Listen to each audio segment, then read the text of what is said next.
wabarakatuh.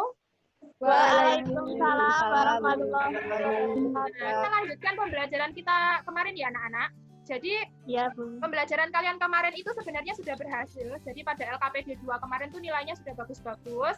Nah, pada siklus ketiga ini, Bu Evi nanti akan menyajikan LKPD 3.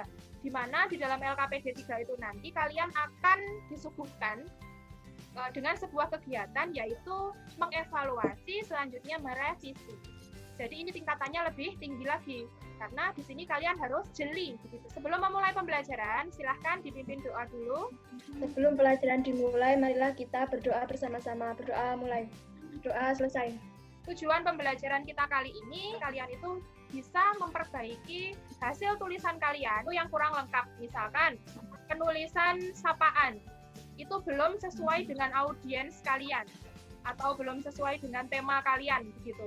Lalu ada juga penulisan paragraf itu yang belum begitu nyambung, jadi kurang konjungsi atau perlu adanya konjungsi untuk menggabungkan paragraf pertama misalkan dengan paragraf selanjutnya. Begitu juga hubungan antar kalimat itu masih ada yang belum nyambung. Nah, sebelum itu Bu Evi akan menjelaskan dulu materi kita, yaitu tentang revisi. Dalam menyunting atau revisi sebuah teks, hal yang harus diperhatikan itu tidak hanya tentang salah benar ejaan, tetapi juga tentang susunan kalimat dalam paragraf.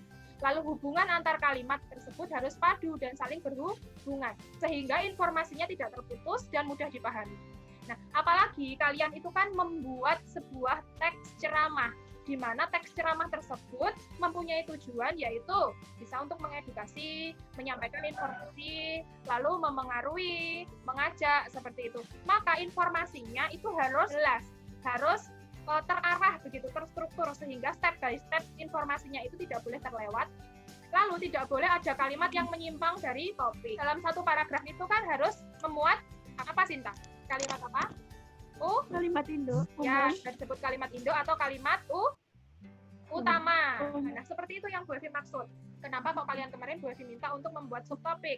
Nah, subtopik itu nanti sebagai alat bantu kalian dalam merumuskan ide pokok, lalu dikembangkan dalam sebuah paragraf. Nah, paragraf tersebut minimal harus memuat satu ide pokok dan minimal kemarin Bu Evi minta 2 kalimat penjelas. Segitu. Sebenarnya satu ide pokok, 1 kalimat penjelas itu sudah cukup. Cuman karena kan teks ceramah itu kan banyak apa ya? Banyak berkata-kata atau memberikan informasi. Jadi kiranya kalau satu paragraf hanya 1 kalimat utama dan 1 kalimat penjelas itu kurang. Jadi kemarin Bu Evi meminta minimal ada 2 kalimat penjelas gitu.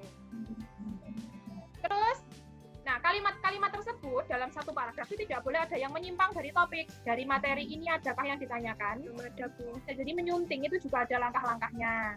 Yang pertama, siapkan teksnya. Nah, nanti teks yang kalian siapkan itu teks apa, Nana?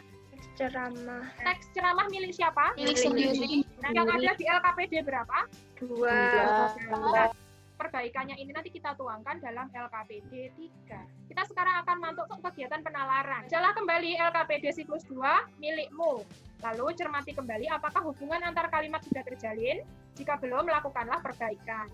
Cermati kembali apakah hubungan antar paragraf sudah padu. Jika belum, lakukan perbaikan. Lalu tulis bagian yang kalian perbaiki pada kolom di bawah ini dan berilah tanda pada LKPD siklus 2 kalian. Nah, contohnya nanti seperti ini anak-anak.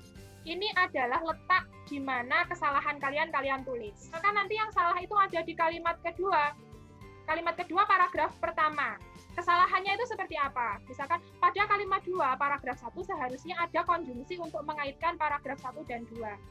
Nah, hasil suntingannya itu seperti ini kalian tuliskan di sini. Misalkan dari hasil wawancara saya dengan Kepala Desa Kebunjaya, dapat saya simpulkan bahwa maraknya balap liar desa tersebut karena kurangnya sanksi yang diberikan pada para pelaku balap liar. Sehingga, nah di sini ada kata sehingga, di mana sehingga ini menduduki fungsi apa?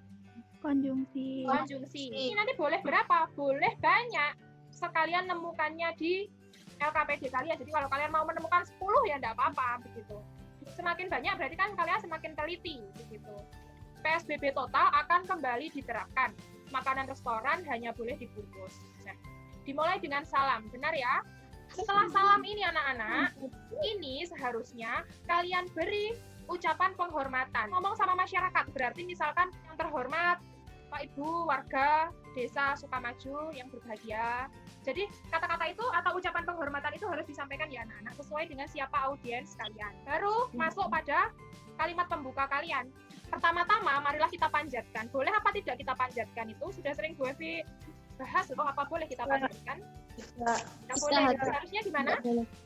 Kita haturkan. Marilah kita ucap syukur. Nah, ya, marilah kita ucap syukur atau marilah bersama kita ucap syukur, begitu bisa. Bukan dipanjatkan ya. Lalu masuk pada ini, pada kesempatan kali ini adalah tempat kalian menyampaikan tujuan. Atau bisa juga sebelum itu, kalian beri ucapan terima kasih, kalian telah diberi kesempatan untuk berbicara di depan para audiens. Begitu. Setelah itu baru kalian menyampaikan topik kalian dan tujuan kalian.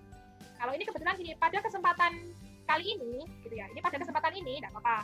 Saya selaku perwakilan dari teman-teman akan menyampaikan ceramah dengan judul. Nah, ini tuh juga membingungkan anak-anak. Teman-teman siapa gitu loh. Kalian tuh dari teman-teman sekolah kah? Atau dari teman-teman Karang Taruna kah? Jadi harus dijelaskan. Kalian itu perwakilan dari forum apa? Begitu harus jelas.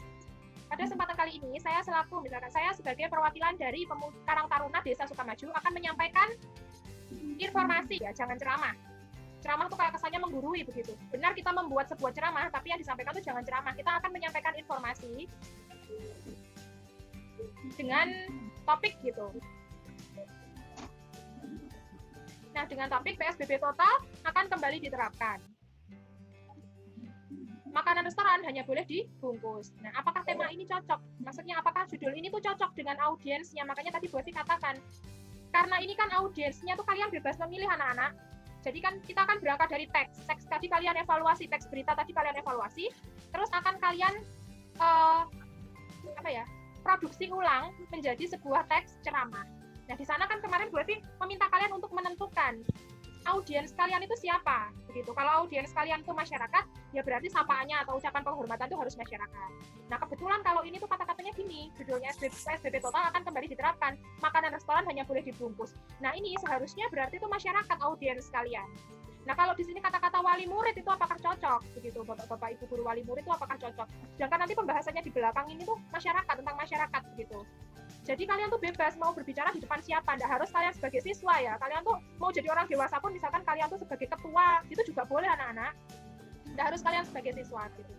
Terus hadirin yang berbahagia, bukankan ini salah kan, seharusnya bukankah. Akhir-akhir ini juga seharusnya ada tanda hubungnya gitu.